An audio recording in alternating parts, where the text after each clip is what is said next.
Hello everyone, welcome to your trusted platform Veranda IES. This is me Supriya.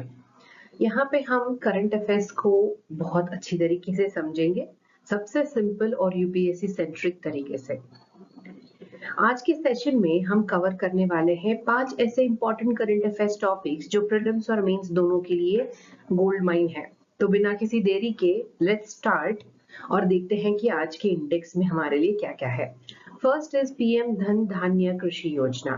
सरकार ने 36 अलग अलग agriculture schemes को मर्ज करके एक नई अम्ब्रेला स्कीम बनाई है जिसका नाम धन धान्य कृषि योजना है। ये टॉपिक ना सिर्फ एग्रीकल्चर रिफॉर्म्स को पार्ट करेगा बल्कि ये स्कीम रैशनलाइजेशन और फिस्कल ऑप्टिमाइजेशन का एक बहुत स्ट्रॉन्ग एग्जाम्पल है। सो हम इसको आगे देखेंगे कि how it is going to be helpful etcetera. Then second topic is about fencing out the voter in Bihar's poll roll preparation. Bihar में एक ऐसा इशू सामने आया है जहां पे बॉर्डर विलेजेस के लोग वोटर लिस्ट से बाहर हो गए हैं because of physical fencing near international borders. इस टॉपिक में हम डिस्कस करेंगे about voter rights, election commission के कैसे नॉर्म्स होते हैं, ह्यूमन राइट्स का यहाँ पे क्या इम्प्लीकेशन है etcetera. Then third point is the tectonic shift in thinking to build seismic resilience. ये इसके बारे में है कि इंडिया के जो डिजास्टर प्रोन एरियाज होते हैं, अर्थक्वेक रेजिलियंस उनके एरिया में जो होता है उसका अप्रोच बदलने की बात करेगा। ठीक है, then mostly related to GS3 है ना, डिजास्टर के थीम से related. Then fourth topic is about the reinforced one front war concept. India की मिलिट्री स्ट्रेटेजी में क्या नया रीथिंक हो रहा है, वन फ्रंट वॉर का कॉन्सेप्ट कितना रेडेंडेंट लग रहा है due to multi domain and multi front challenges, ये सारे पर्सपेक्टिव्स हम इस आर्टिकल के द्वारा डिस्कस करेंगे। Then topic number 5 would be India trade deficit trends and energy diversification urgency. Trade deficit बड़ा कंसर्न है आज के ग्लोबल इकोनॉमिक सिनेरियो में और इंडिया इसको कैसे रिस्पॉन्ड कर रहा है, कैसे एक्सप्लोर कर रहा है एनर्जी डाइवर्सिफिकेशन को, उनकी क्या क्या स्ट्रेटेजीज हैं, we will discuss in this topic.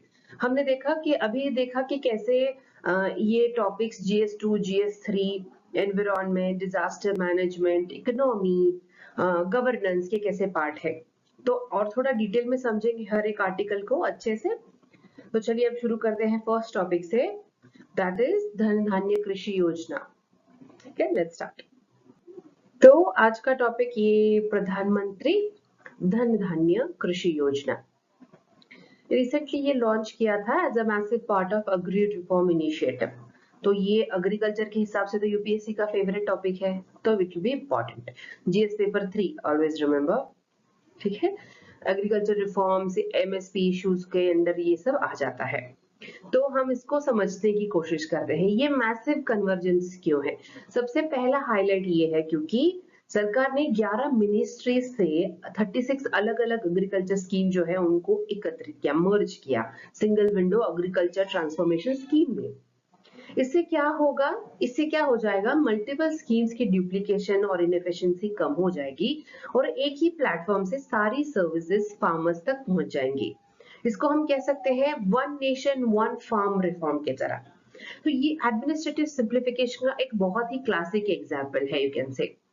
Targeted approach इनका इसीलिए है क्योंकि गवर्नमेंट ने अनाउंस किया है अराउंड 24,000 करोड़ का आउटले फॉर 6 इयर्स और इसका मेन फोकस होगा वो 100 डिस्ट्रिक्ट्स पे जिनके पास अभी लो प्रोडक्टिविटी, लो क्रॉप इंटेंसिटी एक्सेट्रा के इश्यूज हैं।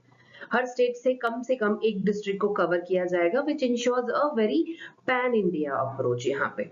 ओके, इस टारगेटेड मॉडल का मतलब है कि फंड्स भी जुडिशियसली होंगे और मेजरेबल होंगे and it will reach the people. अब सबसे इंपॉर्टेंट सवाल है, ये इससे किस किस को फायदा होगा। ये स्कीम जो है 1.7 करोड़ फार्मर्स को डायरेक्टली बेनिफिट करेगा थ्रू डिस्ट्रिक्ट धन धान्य समितिज, जो हर जिला के लिए लोकलाइज्ड एग्रीकल्चर प्लान तैयार करेंगे। ये यानी कि सिर्फ एक टॉप डाउन स्कीम नहीं है, एक लोकलाइज्ड सोल्यूशन है, लोकल रियलिटीज के बेसिस पर ये सारा कुछ वो डिजाइन करने वाले हैं। It becomes very interesting to know आगे ये स्कीम कैसे काम करेगी। लेट्स सी उसके और कुछ और पहलू हैं, विल डिस्कस ऑन दैट। तो इसका हिस्टोरिकल कॉन्टेक्स्ट जान लेते हैं कि कौन से पहले ऐसे स्कीम्स थे जहां पे ये सारे रिफॉर्म्स करने की जरूरत आ गई। एग्रीकल्चर चैलेंजेस पे भी थोड़ा सा ध्यान देंगे हम, लेट्स डिस्कस। तो इंडिया जो है लो प्रोडक्टिविटी से हमेशा उसका एक बड़ा चैलेंज रहा है। इंडिया का फार्म प्रोडक्टिविटी लेवल भी काफी लो है, स्पेशली अगर हम यूएस, ब्राजील या चाइना जैसे देशों से कंपेयर करेंगे तो चार्ट में it is very much visible कि वो एक बहुत ही इट इज स्ट्रगल कर रहा है। ये इसका मतलब ये है कि हम जमीन तो काफी यूज कर रहे हैं पर आउटपुट जो है बहुत ही कम मिल रहा है। अनसस्टेनेबल क्रॉपिंग की बात करेंगे तो वो एक अलग पैटर्न है। अगला वाटर इंटेंसिव क्रॉपिंग पैटर्न बोल सकते हो आप, जैसे पंजाब में पैडी या महाराष्ट्र में शुगर केन का चलता है। ये क्रॉप ज्यादा पानी कंज्यूम करते हैं और ग्राउंड वाटर क्राइसिस को और उससे ज्यादा बढ़ा देंगे।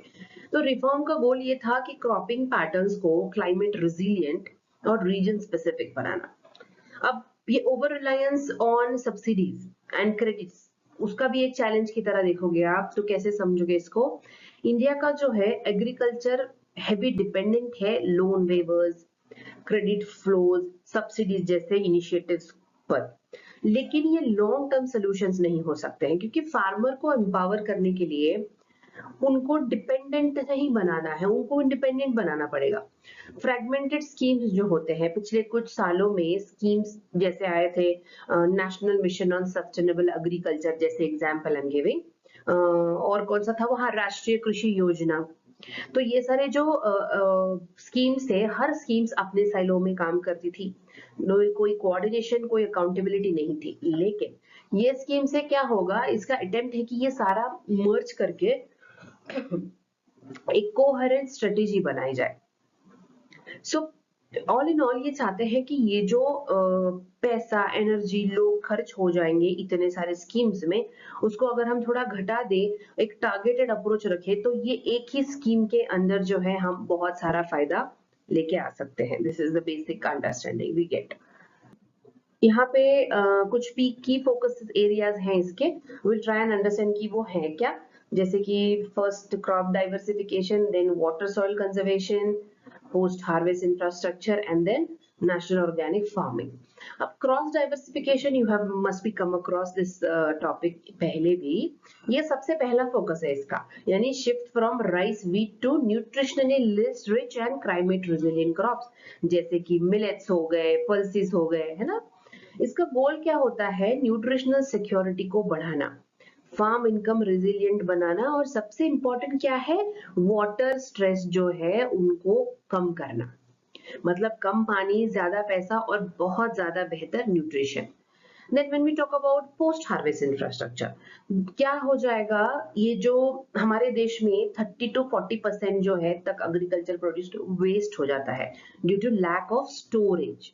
अगर हम कुछ ऐसे कोल्ड चेन्स, प्रोसेसिंग यूनिट्स को थोड़ा इंप्रूव करेंगे तो we can manage this wastage थोड़ा कम करने के लिए। तो फार्मर्स को क्या हो जाएगा, बेटर प्राइस रियलाइजेशन होगी, वैल्यू एडिशन भी होगा, एंड डबलिंग फार्मर्स इनकम जो है वो यहाँ पे हम अचीव कर पाएंगे। Then when we talk about water and soil conservation, तो इसका तो देखिए सस्टेनेबल प्रैक्टिसेस को अगर हम प्रमोट करेंगे, जैसे कि मल्चिंग, ऑर्गेनिक कंपोस्टिंग, तो उसका फायदा ना कि उसी वक्त होगा, बल्कि हम लोग सॉइल हेल्थ को हमेशा के लिए इम्प्रूव कर पाएंगे, वाटर यूज एफिशिएंसी को भी बढ़ा देंगे, एंड जमीन अगर ज्यादा हेल्दी रहेगी तो पानी भी बच जाएगा और प्रोडक्शन जो है एक स्टेबिलिटी लेके आएगा इन एवरी एस्पेक्ट। और फोर्थ और बहुत इंपॉर्टेंट यहाँ पे क्या हम डिस्कस करेंगे, नेचुरल और ऑर्गेनिक फार्मिंग के, जैसे जीवामृत, बीजामृत जैसे आपने केमिकल फ्री फार्मिंग प्रैक्टिसेस सुने होंगे, है ना। So if we promote this kind of practices, ये डेफिनेटली सॉइल हेल्थ को प्रोड्यूस करेगा, एंड जो प्रोड्यूस होंगे वो बहुत ही टॉक्सिक फ्री होंगे, सॉइल रेजुविनेट हो जाएगी, तो हमारा जो प्रोडक्ट आएगा उससे वो भी कितना हेल्दियर होगा। अब कंज्यूमर हेल्थ, एक्सपोर्ट पोटेंशियल, इसमें दोनों इंप्रूव हो जाएंगे indirectly directly. So these are the key focuses area where the scheme is going to focus on. So now we have come to our second topic of the day. Electoral roll revision इन बिहार, बहुत ही hot topic है, हमेशा news में है, बहुत ही ज्यादा।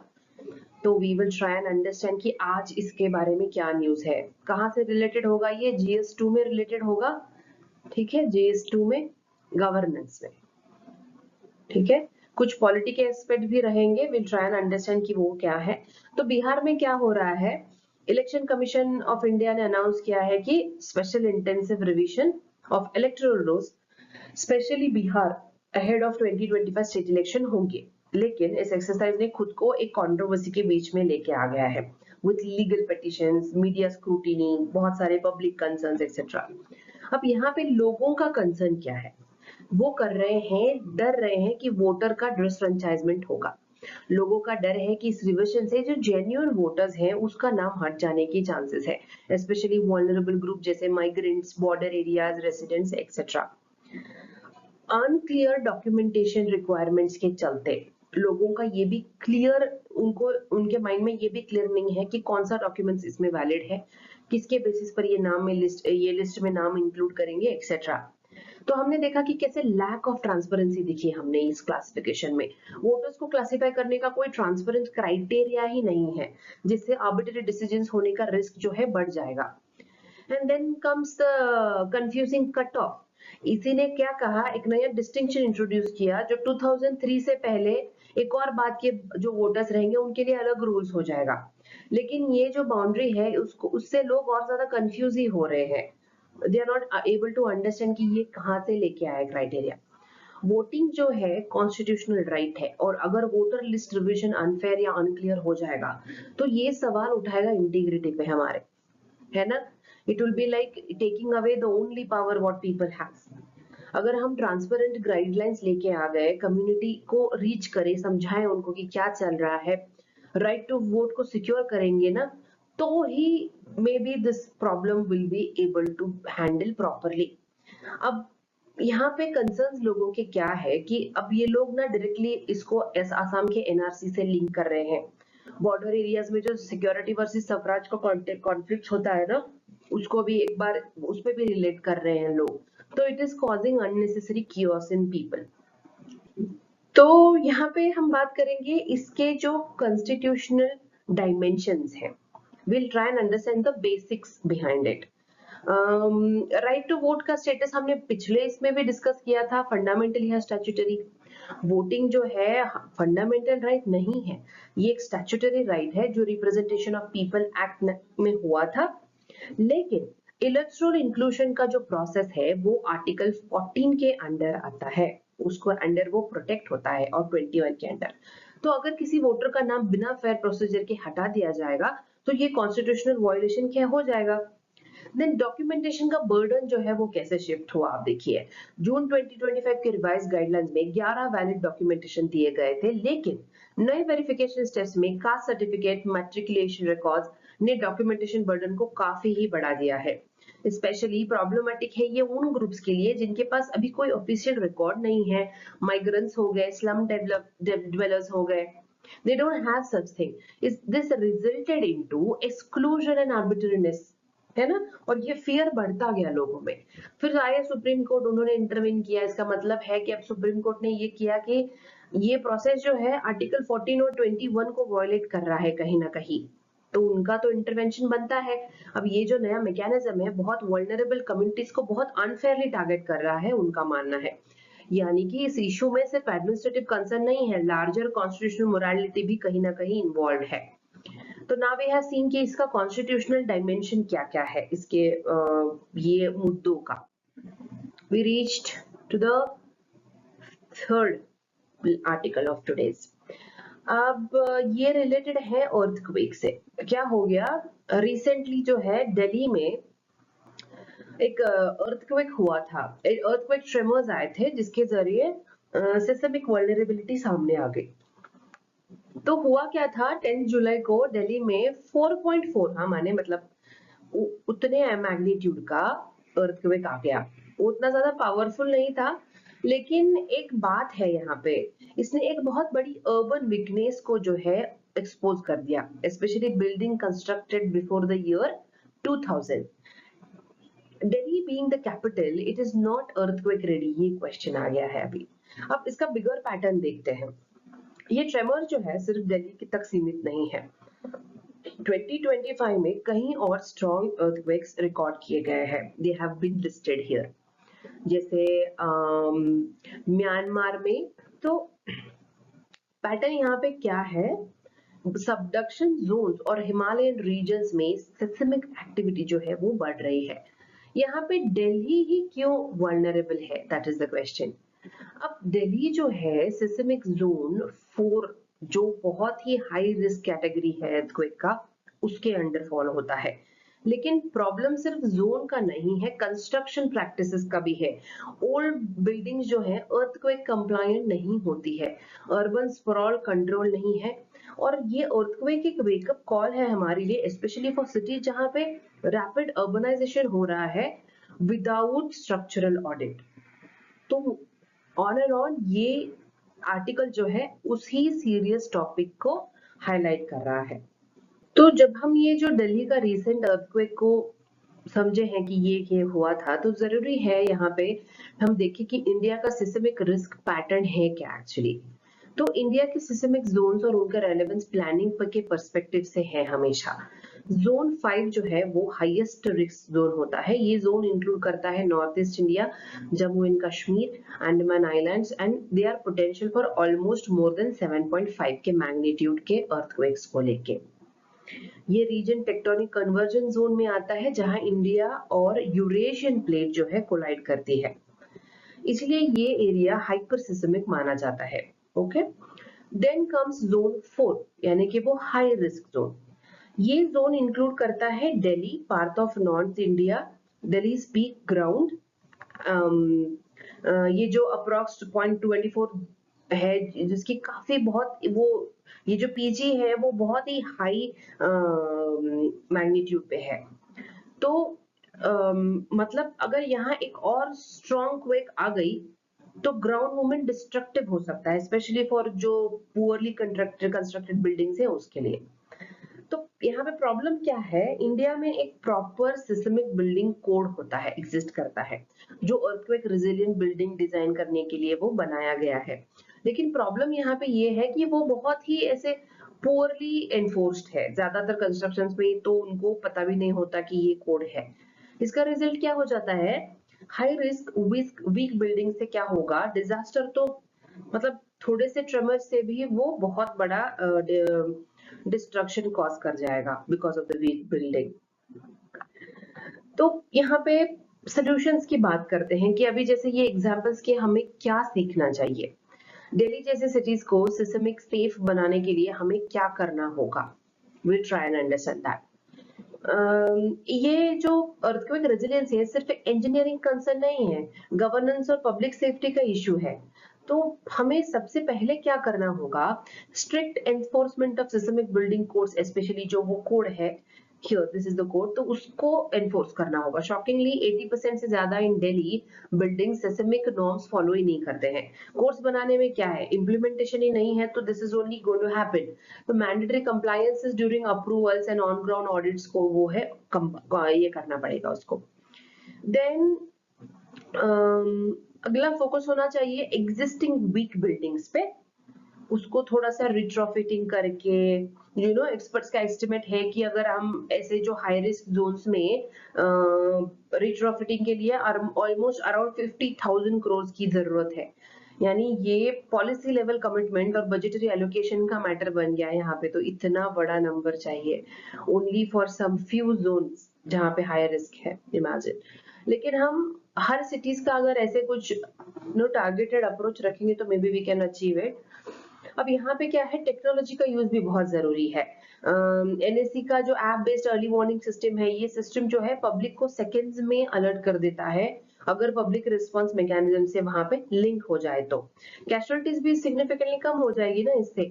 जहां ऐसे कंट्रीज हैं जापान और मैक्सिको, उन्होंने ये प्रूव कर दिया है ऐसे यूज करके। Then we talk about public awareness. अब फाइनली यही आके रुक जाते हैं कि कितना हम उनको समझा पा रहे हैं।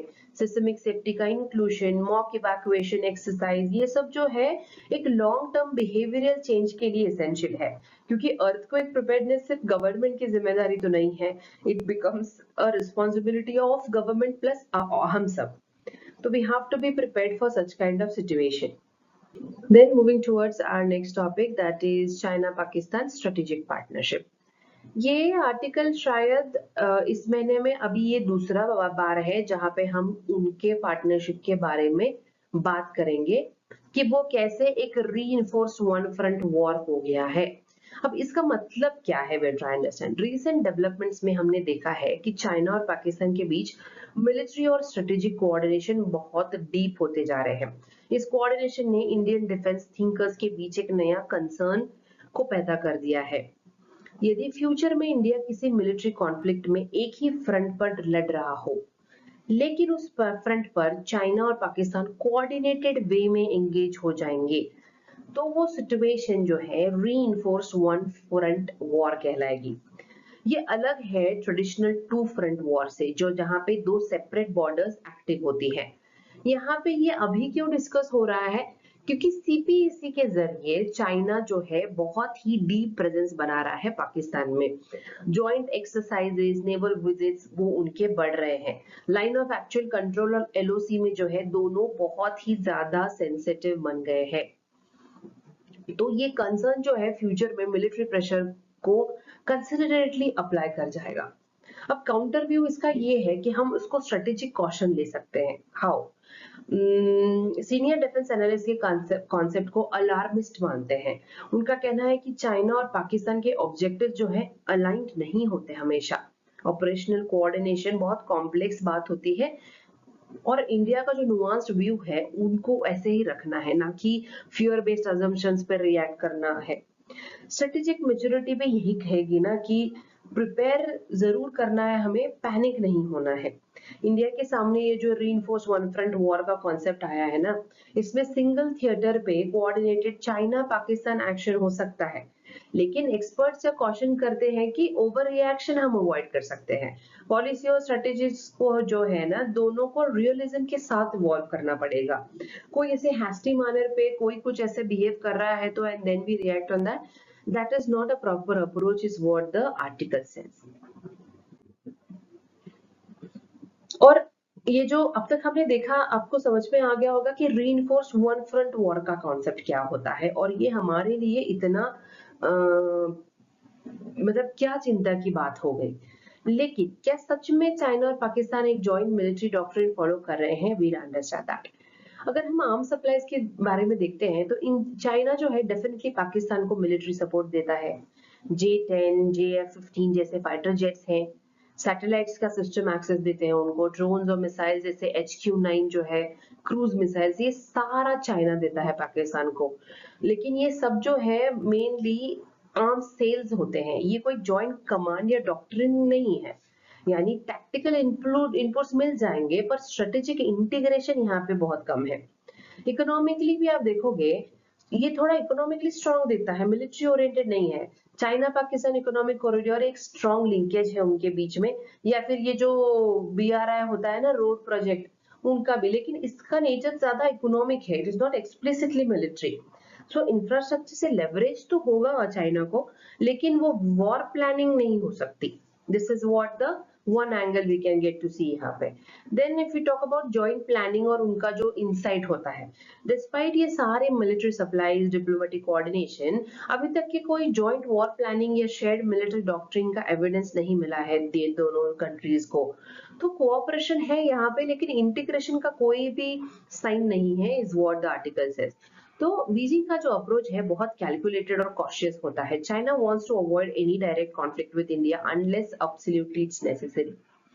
तो हम इसका इंटरप्रिटेशन ऐसे कर सकते हैं कि ये पार्टनरशिप ज्यादा आर्म्स और डिप्लोमेसी से रिलेटेड है। चाइना अपने कोर इंटरेस्ट के अलावा ना सारी चीजें अवॉइड कर देता है। ओवर एक्शन से बचने के लिए हमें थोड़ा स्ट्रेटेजी जो है बहुत ही ग्राउंडेड रखनी होगी। We can't just get panic and overreact and make some stupid strategy. Then we can see कि ये जो हमारा स्ट्रेटेजिक है इंडिया के लिए, जो स्ट्रेटेजिक टेक अवे है वो क्या होना चाहिए। दिस एंटायर चाइना पाकिस्तान जो डिस्कोर्स हो रहा है ना, यहाँ पे रिएक्ट करने से पहले हमें सोचना होगा, हर थ्रेट को एक बाइनरी टर्म्स में एनालाइज करना होगा, जैसे वी ऑलवेज डू। तो इसके इम्प्लीकेशंस क्या क्या हो सकते हैं। सो इसके इम्प्लीकेशंस क्या है, विल अंडरस्टैंड। ये स्ट्रेटेजिक एरर हो सकता है। स्ट्रेटेजी जो है हमेशा should be based on capability, intent, not assumptions कि वो ये सोच रहे होंगे, उनका ये रिलेशन होगा तो हमें ये करना होगा, you know, that is the thing. अगर हम स्ट्रेटेजिक डिटरेंस की भी बात करते हैं तो डिटरेंस जो है दोनों बॉर्डर्स पर मेंटेन होना चाहिए, एलओसी पे भी और एलएसी भी। अब लेकिन यहाँ पे ये माना कि दोनों कंट्रीज एक साथ अटैक करेंगे, ये थोड़ा सा ज्यादा ओवर थिंकिंग हो गया, ये जरूरी नहीं है। डिफरेंस क्या होना चाहिए, हमें थोड़ा सा अलर्ट होके दोनों तरफ इक्वली ध्यान, यू नो, जो भी हम प्रायोरिटी बेसिस पे एक्सरसाइज करते हैं दोनों बॉर्डर्स पे, we can do that. But एक पैनिक सिचुएशन कर देंगे तो they will get an idea, they will get a wrong idea of our military stance. अब ये जो पॉलिसी और मिलिट्री डिसीजंस मीडिया हेडलाइंस या पॉलिटिकल नैरेटिव्स पे नहीं, बल्कि हमारे इंटेलिजेंट बेस्ड इनपुट्स पे होने चाहिए। ये इंश्योर करता है कि जो रिस्पॉन्स होता है वो प्रोपोर्शनेट होता है, एक्यूरेट होता है। Then when we talk about flexible diplomacy, India को जो है अवॉइड करना चाहिए कोल्ड वॉर सिस्टम जो स्टाइल होते हैं। तो चाइना की जो कोर राइवलरी इंडिया से नहीं है, यूएसए से है। So instead of reacting emotionally, India should adopt a very flexible realpolitik based diplomacy. It's not necessary कि हम किसी के प्रॉब्लम में आके किसी के साइड लेके we become the face of it. So moving on towards our next topic. India का जो ट्रेड डेफिसिट का कंसर्न है उसके ऊपर ये आर्टिकल है actually. So what this article says कि ये जो इंडिया का ट्रेड डेफिसिट है और उससे जुड़ी जो एनर्जी सिक्योरिटी की कंसर्न है, नाउ फर्स्टली तो दिस इज रिलेटेड टू जीएस3, डायरेक्टली इंडियन इकोनॉमी के थीम को लेके, ठीक है। और इनडायरेक्टली कहाँ का डायरेक्ट होगी, I tell you, external sectors को भी रिलेट करेगी, आई टेल यू। तो ये जो Q1 का financial year, Q1 in financial year 2025-26 में जो है एक ट्रेड स्नैपशॉट है। ट्रेड ट्रेड के हिसाब से, डेटा के हिसाब से what has happened is, first quarter में उसका एनालिसिस, मर्चेंडाइज एक्सपोर्ट में सिर्फ मार्जिनल ग्रोथ दिखी है, this is what the data says. लेकिन सर्विस एक्सपोर्ट्स ने 11% में एक जंप लिया है, साथ ही मर्चेंडाइज ट्रेड डेफिसिट भी थोड़ा ज्यादा बढ़ा हुआ दिखा, this is what the article is saying.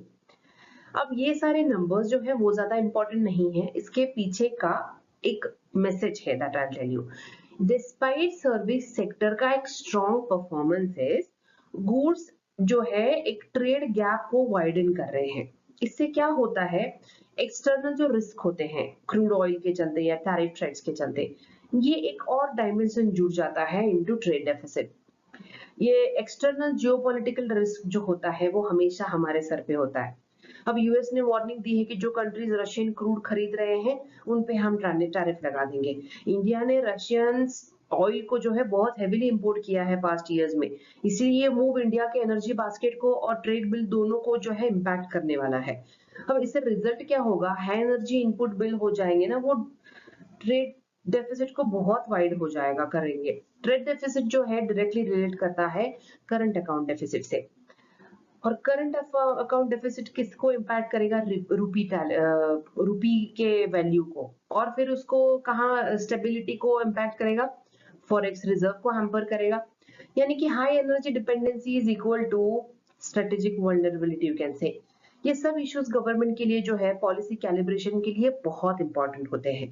तो यहाँ हमने देखा कि कुछ सेक्टर्स के ग्रोथ के कम होने से how we are stuck into a spiral effect of it, और इसके इम्पैक्ट्स कौन से अलग सेक्टर्स पर पड़ सकते हैं, we shall see that.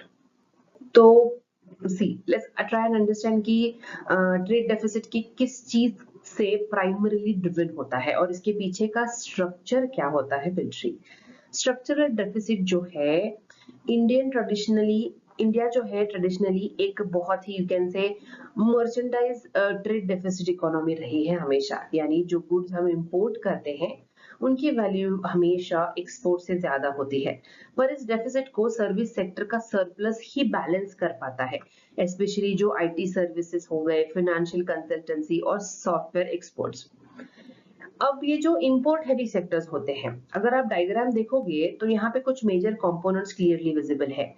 Crude oil जो है सबसे बड़ा कंट्रीब्यूटर है ट्रेड डेफिसिट का। इंडिया अपने ऑयल रिक्वायरमेंट जो है 85% से भी ज्यादा इंपोर्ट करता है, which makes it highly vulnerable to volatile prices, global conflicts, और ओपीईसी जैसे इनिशिएटिव्स का उनका जो ग्रुपिंग का कुछ और आ गया तो डिसीजन वो। Then comes gold. गोल्ड भी अब इससे भी बहुत इम्पैक्ट हो जाता है, मतलब कैसे है, कल्चरल डिमांड इसमें बहुत ज्यादा होती है, लेकिन इससे प्रोडक्टिव कैपिटल जनरेशन नहीं होती। That is one plus point of this. Electronics की बात करोगे तो smartphone, semiconductors, consumer devices etcetera mostly हम चाइना से लेते हैं और साउथ कोरिया से में भी। तो ये बात है। और फिर डिफेंस इक्विपमेंट्स, डिफेंस इक्विपमेंट अभी हम बहुत अच्छे से बात कर रहे हैं उस पे कि खुद ही बनाएंगे, आत्मनिर्भर भारत 2.0 के बारे में बात कर रहे हैं एक्सेट्रा, लेकिन इंडिया एक one of the world largest arms importer अभी भी है। Then comes chemical and others, fertilisers, pharma, ये सारे जो है बहुत हेवीली इंपोर्ट होते हैं। यहाँ पे रिस्क क्या है फिर? ग्लोबल ऑयल या गोल्ड प्राइसेस बढ़ने से ट्रेड डेफिसिट और सीएडी जो है वो बहुत बिगड़ जाता है। जियोपॉलिटिकल इवेंट जो है डायरेक्टली हमारे फॉरेक्स स्टेबिलिटी को हिला देते हैं। एंड एक्सेस रिलायंस का मतलब क्या है? Policy helplessness. तो ये डेटा जो है हमारा डायरेक्टली लिंक करता है एनर्जी सिक्योरिटी से, लिंक करता है। And how can external sectors be managed करेगा, and that as I said Atmanirbhar Bharat की ओर भी ये ले जाता है। सो नाउ विल सी कि एनर्जी इंपोर्ट डिपेंडेंसी हमारी रशियन ऑयल्स की तरफ कैसी है।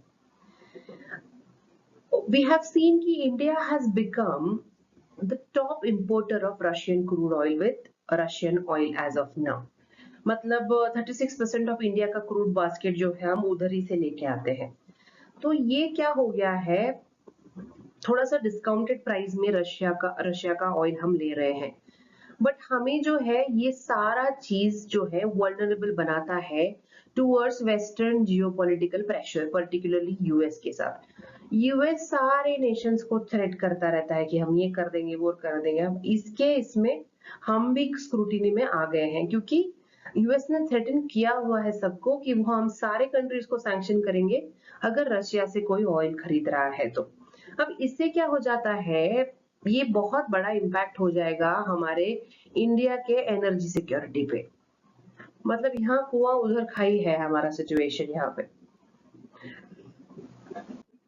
ओके, तो लेट्स अंडरस्टैंड कि एक्सपोर्ट परफॉर्मेंसेस क्या है हमारे, जैसे जून 2025 में हमने कैसे परफॉर्म किया है। कुछ एनकरेजिंग साइंस भी है इसमें, बट इससे क्या हो सकता है इतने नंबर से? अभी यूपीएससी प्रीलिम्स में ये सारे डेटा तो नहीं पूछेंगे, लेकिन कुछ पॉलिसी बेस्ड क्वेश्चंस होते हैं, बन सकते हैं, तो आपको अगर आइडिया रहेगा तो it will be very nice. तो ये जो यूएस का एक्सपोर्ट ग्रोथ है वो जंप किया है हमने, 23.5% जंप हुआ है यूएस एक्सपोर्ट्स में। अब ये हुआ क्यों? क्योंकि जुलाई 9 के यूएस टैरिफ पॉज के पहले कंपनी ने हेवी स्टॉक पाइलिंग किया हुआ था, ताकि बढ़ते कस्टम ड्यूटीज का इम्पैक्ट है वो अवॉइड कर पाए। इससे जो होता है शॉर्ट टर्म में एक्सपोर्ट फिगर जो है बूस्ट हुए हैं। सर्विस सेक्टर्स जो है 11% ग्रोथ पे हुए हैं। सर्विस सेक्टर थोड़ा सा इंक्रीज हुआ है, it is grown as compare to the last year.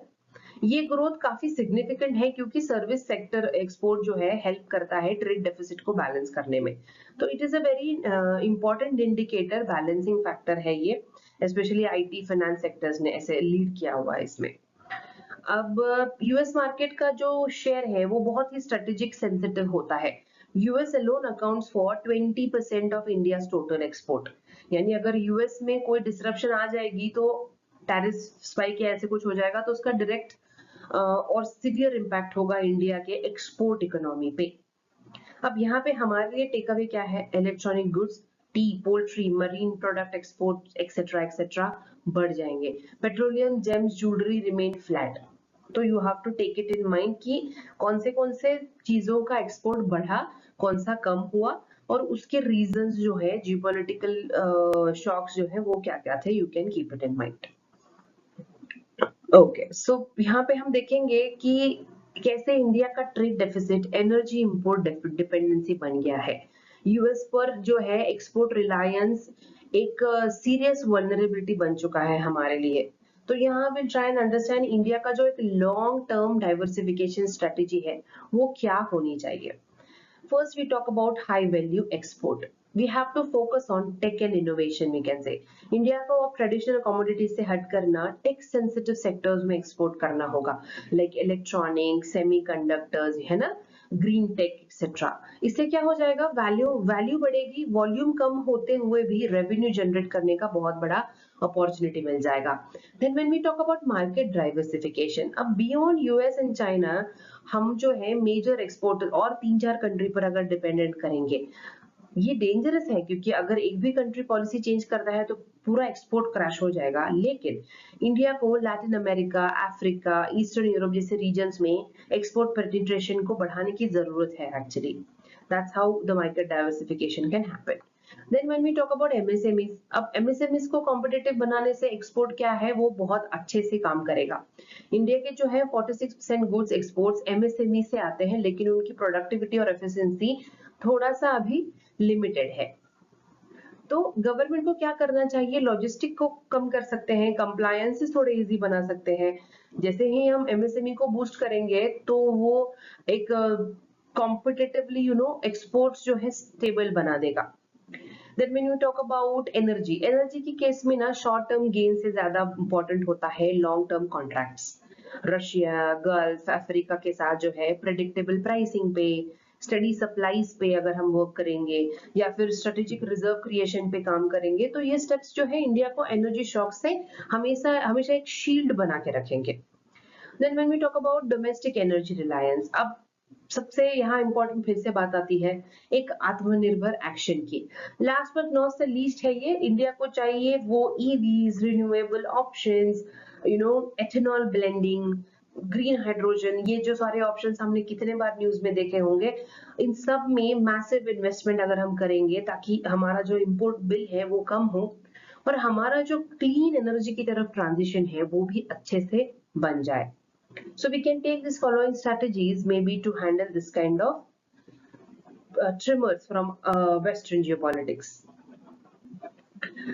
तो हमने यहाँ पे कुछ की एलिमेंट्स देखे कि कैसे ये सारे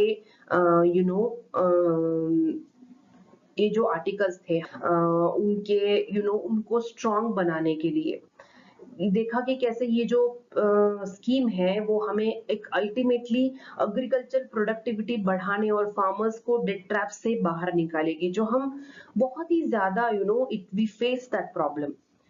जब भी हम क्रॉप डाइवर्सिफिकेशन की बात करते हैं तो हमेशा सस्टेनेबल एग्रीकल्चर प्रैक्टिसेस को पुश करने से क्या होता है, हम एक क्लाइमेट रिजिलिएंट ऑप्शन को पहुंचाते हैं फार्मर्स तक. मिलेट्स यूज करना, पल्सेस यूज करना, वाटर एफिशिएंट क्रॉपिंग करना, इट बिकम्स अ वेरी ये बहुत हेल्प करेगा to deal with the climate changes etcetera. It will definitely align with sustainable food security goals हमारे इंडिया के विद दिस पुश. देन हमने देखा कि जो न्यू जॉब अपॉर्चुनिटीज क्रिएट करना हो, रूरल एम्प्लॉयमेंट पे भी इसका काफी असर पड़ेगा. ये अप्रोच जो है एमएसएमई सेक्टर और एग्रीकल्चर के बीच में जैसे एक ब्रिज बन जाएगा, है ना. When we talk about governance में कैसे हम हर डिस्ट्रिक्ट में ऐसे केंद्र बनाएंगे that is going to help farmers reach and make them understand कि ये हम करने क्या वाले हैं एक्सेट्रा. जो डिस्ट्रिक्ट वाइज प्लानिंग है तो उससे क्या हो जाएगा, एक फ्यूचर रेडी रूरल इकोनॉमी पे हम काम कर रहे हैं वी कैन से. हमेशा कुछ कंसर्न्स तो होते ही होंगे, लेकिन वी कैन एक लार्जर पिक्चर देखेंगे तो may be this can be fruitful. We can see, अभी इसको जैसे ब्यूरोक्रेटिक मर्जर की तरह नहीं देखेंगे हम. मे बी लेट्स सी कि हाउ द इम्प्लीमेंटेशन हैपेंस, आगे चल के क्या न्यूज आती है, क्या रिजल्ट्स आते हैं स्कीम के, वी कैन सी. फिर हमने देखा कि इलेक्टोरल रोल रिविजन का जो है वो उसके फ्यूचर इम्प्लीकेशंस क्या क्या हो सकते हैं. ये जो इलेक्टोरल रोल्स हमने देखा कि कैसे सुप्रीम कोर्ट ने बिहार की वोटर लिस्ट रिविजन पर जो है वर्डिक्ट दिया कि वो बन सकता है एक नेशनल लेवल प्रेसिडेंट, एक एग्जाम्पल बन सकता है जिसे हर स्टेट एक इलेक्टोरल फेयरनेस नॉर्म्स रीडिफाइन करेंगे। अब इसमें जो है हमने देखा 2 सिनेरियोस पॉसिबल होंगे।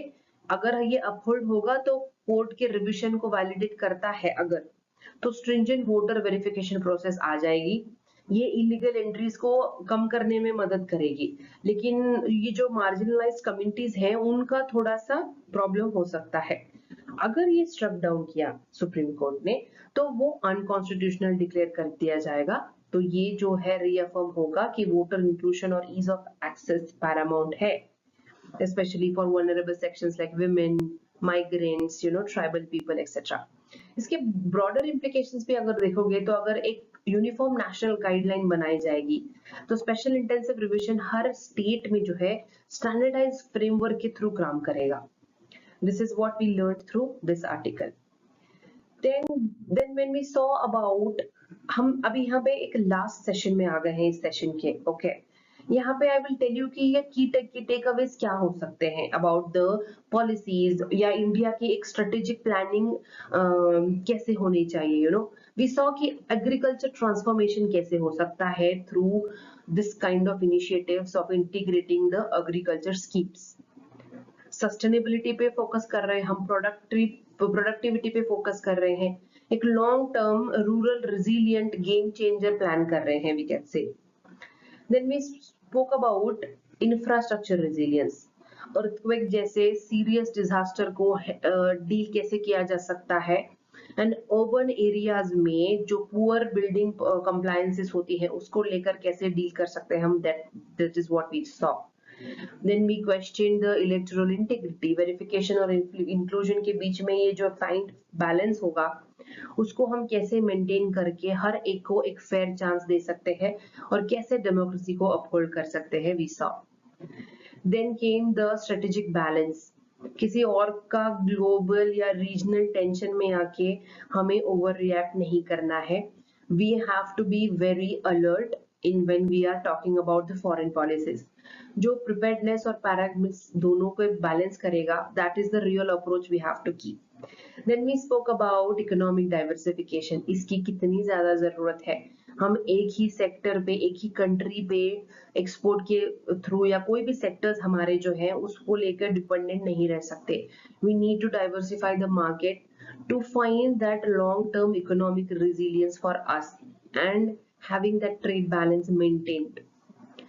तो हमारा जो ये पॉलिसी टेक अवे था आपको हमेशा मतलब ये समझाएगा कि इंडिया का जो फॉरवर्ड रोड मैप है वो कितना मतलब सोच समझ के, understanding the stance of other countries होना चाहिए। How we can consider all the aspects and then plan the policy, this kind of thoughts ये बताता है हमें। तो आज के सेशन में इतना ही। We have discussed very thoroughly all the beautiful topics of today's. अगर आपको ये डिस्कशन बहुत वैल्यूएबल लगा होगा तो इसको रिवाइज हमेशा करना आप, और इन 5 पॉलिसी जोन्स को अपने नोट्स में प्लीज लगा देना। They are very important topics. मिलते हैं अगले सेशन में यूपीएससी के कुछ करंट अफेयर्स टॉपिक्स के साथ। Till then stay sharp, stay curious. Thank you so much. Veranda IAS, where your dream becomes reality.